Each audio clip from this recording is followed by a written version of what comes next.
Praise the lord అందరికీ. ప్రియ దేవుని బిడ్డలారా, ఒక చిన్న మాట. మనము ఎప్పుడైతే ప్రార్థన చేయమో అంటే మనము పాపంలో జీవిస్తామని అర్థం. మనము ఎన్ని పనులున్నా ఏదో ఒక సాకుతోని మనకు ప్రార్థన చేసుకున్న టైం ఉండట్లేదు అని అంటే ఆల్రెడీ మన జీవితం పాపంలో ఉన్నట్టే. ప్రార్థన చేయవాడంట పాపంలో ఉండడంట.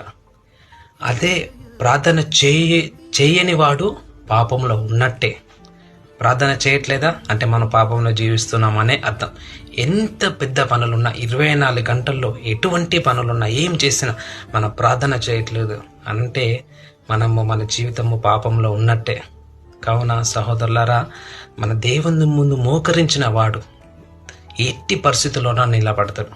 దేవుని ముందు మోకరించని వాడు ఏ పరిస్థితిలోనూ నిలబడలేడు. Praise the Lord. హల్లెలూయా. దేవునికి మహిమ.